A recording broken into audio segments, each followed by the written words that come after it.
ultrasound for in the field of stroke prevention is a number of things. So we use 2D plaque measurement for patient management, including risk stratification and identification of people who are not responding to therapy. Genetic research, which I'm not going to get into. And with Aaron Fenster and Grace Perrig at Robarts, we've been developing over the last number of years 3D ultrasound for measurement of plaque volume, vessel wall volume. And until now, the principal use of those technologies is an assessment of new therapies for atherosclerosis. Where we're heading with this, the project that I'll talk about later, is getting more and more evidence about plaque texture, ulceration, features of plaque that identify high-risk vulnerable plaques and high-risk patients. Many people assume when I start talking about carotid ultrasound that I'm talking about intima media thickness. Others might think I'm talking about stenosis, because the original use of carotid ultrasound was for detecting carotid stenosis. But it's actually quite important to understand that these three phenotypes are biologically and genetically distinct phenotypes. They're not the same. IMT, as defined by the Mannheim consensus, is one way of looking at it. It's the thickness of the far wall of the distal common carotid where there's no plaque. And that's actually quite a different phenotype than the approach that McKeel-Botts and others use, where they include plaque in the measurement of IMT, and it's often a plaque in the bulb. They're quite different biologically, and they also have different ways of predicting events and response to therapy. But it's become increasingly clear over the past few years that carotid plaque is more closely related to coronary artery disease than IMT is. My email will come up at the end again. If you want to email me, I'll send you all these the background papers. And in 2009, Renu Virmani and her colleagues published this paper basically saying that IMT isn't atherosclerosis, it's a different phenotype.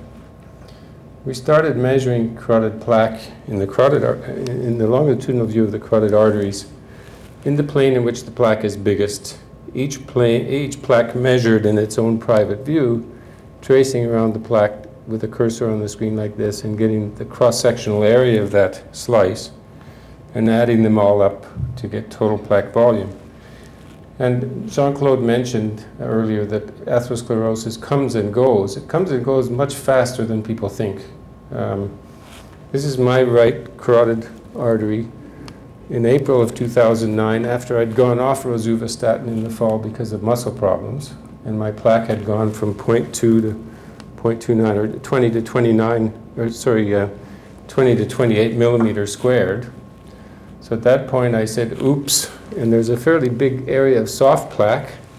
So I went back on rosuvastatin along with my ezetimibe, took lots of CoQ10 to help with the cramps and aching, and by July 23rd, so this is just about 2.5 months, the plaque was back down to 19 millimeters squared, and most of the soft plaque was gone.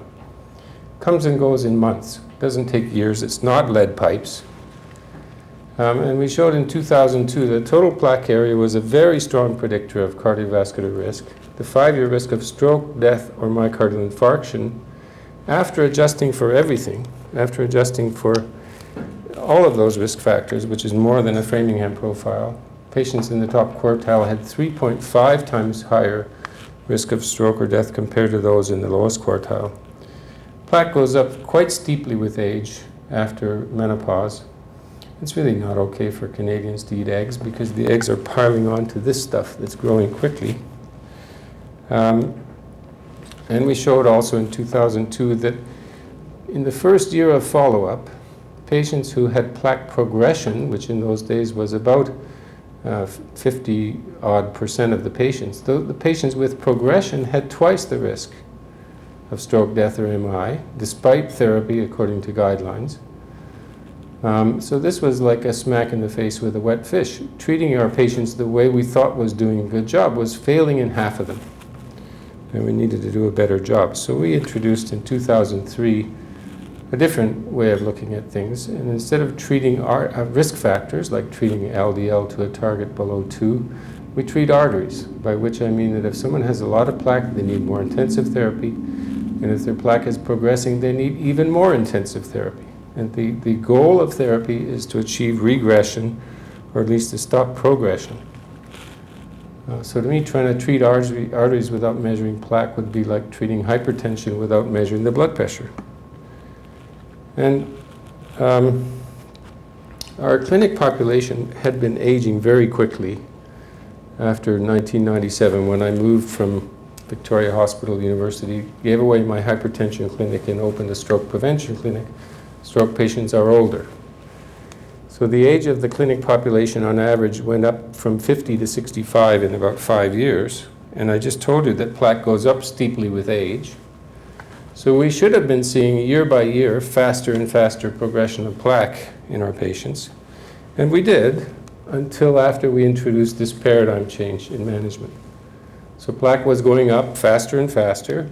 But then after we started treating arteries, in fact, we now see regression of plaque on average. The proportion with regression has gone from 50% to a quarter. The proportion with progression has gone, with regression has gone from a quarter to 50%, and progression has flipped. And you might say, well, it's just because everybody was treating cholesterol more and more in the late 90s.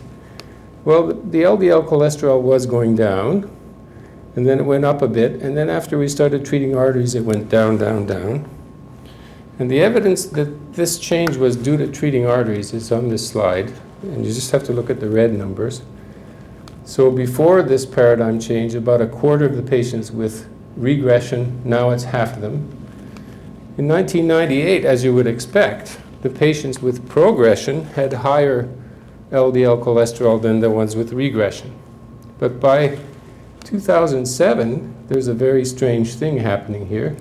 Patients with progression have lower LDLs. How can that be? It's because they have something else causing their disease. And that's where the genetics comes in. And the reason their LDL was lower was we were trying harder and harder to achieve regression, because they were progressing even though they already had low LDLs.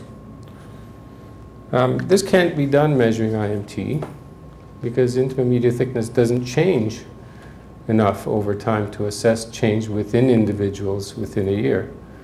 The average change in IMT is about half of the resolution. So you can't measure change in IMT within individuals in this sort of time frame. It's easy with 2D plaque measurement, and it's even easier with 3D ultrasound. So here's the old method that we're hoping soon to replace with automated methods for measuring plaque volume.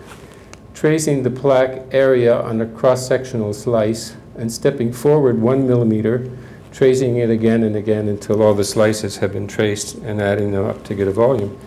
As far as I know, this is the first plaque volume measurement. It was my right carotid artery in 1994 with Aaron Fenster's prototype machine. So it's gone up a bit, but not much.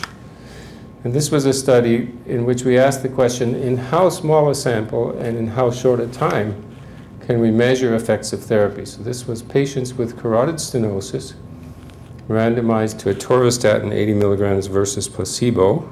Even though we excluded coronary patients for ethical reasons, we still didn't think it was ethical to leave somebody with carotid stenosis on placebo for very long. So the study was limited to 3 months. There were 38 patients who finished the study, and if this were an IMT study, there would be no story to tell. But what we found was that in 3 months, there was progression by 16 millimeters cubed on placebo, regression by 90 millimeters cubed on atorvastatin. And using those data, the sample sizes and duration of studies required to show effects of therapy is much, much smaller than for studies of IMT, where standard sample sizes are in the hundreds of patients followed for 2 years. Grace Paraga developed vessel wall volume measurements, which are similar in a way to IVUS, and have the advantage that they can be measured in anybody. You don't have to have plaque. And Adam Krasinski analyzed the same images from the atorvastatin study and showed significant reduction of vessel wall volume in 3 months in that small sample of about 20 patients per group. And we just published in March in Circulation a dietary study done in Israel showing regression of vessel wall volume with dietary weight loss and 47 patients per group followed for 2 years. So 3D carotid ultrasound is going to be a fabulous way to evaluate effects of new therapies. We've started on a study looking at the risk stratification with IMT, plaque area, 3D volume, vessel wall volume, and some of the features I'll talk about later, which are to do with plaque composition. And that's where the future is of carotid ultrasound, is in these issues of plaque texture, probably. This is Maria de Sico, who invented plaque measurement in 1990. And these are all the people who actually do the work while I'm in clinic.